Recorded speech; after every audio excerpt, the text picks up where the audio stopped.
অনেকে ভাবেন সরকারি কর্মচারীদের বেতন বাড়লে শুধু তাদেরই লাভ, কিন্তু সত্যিটা হলো তারা যত বেশি টাকা বাজারে খরচ করবেন আপনার আমার আয় তত বাড়বে। অর্থনীতিতে একে বলা হয় সার্কুলার ফ্লো অন ইনকাম।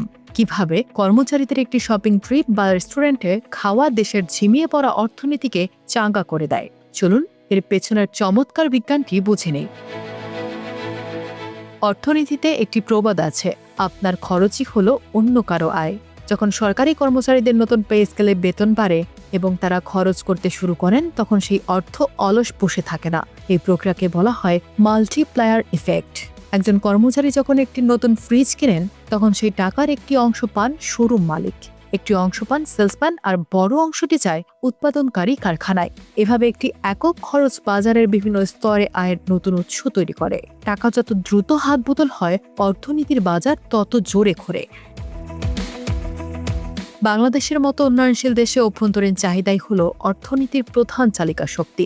সরকারি কর্মচারীরা সাধারণত দেশের ভেতরেই তাদের উপার্জিত অর্থ ব্যয় করেন। তারা যখন ভালো মানের পোশাক, ইলেকট্রনিক্স বা আসবাবপত্র কেনেন, তখন দেশীয় শিল্পগুলো চাঙা হয়ে ওঠে।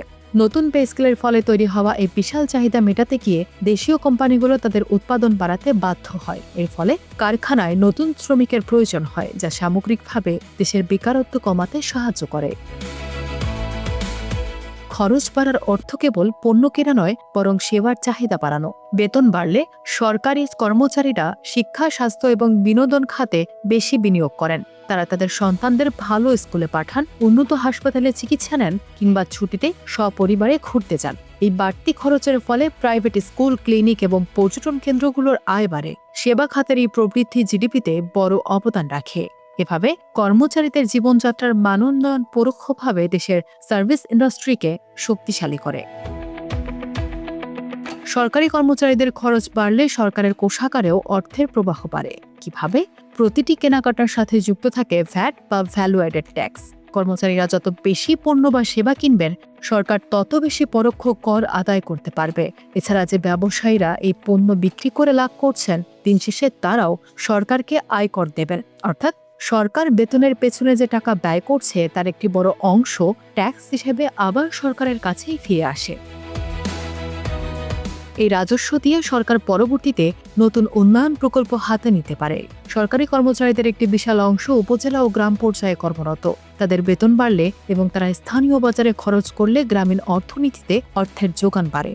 বড় শহরের পাশাপাশি প্রান্তিক অঞ্চলের ছোট দোকানদার, কৃষক ও খামারিরা তাদের পণ্যের ভালো দাম পান।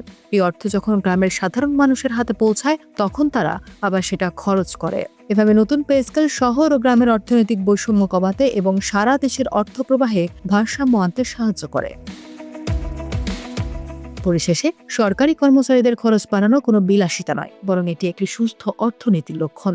টাকা যখন সিন্ধুকে থেকে বেরিয়ে বাজারে ঘোরে, তখনই দেশ সমৃদ্ধ হয়। নতুন পে স্কেল কেবল বেতন বৃদ্ধি নয়, এটি কোটি মানুষের আয়ের পথ খুলে দেওয়ার একটি অর্থনৈতিক কৌশল।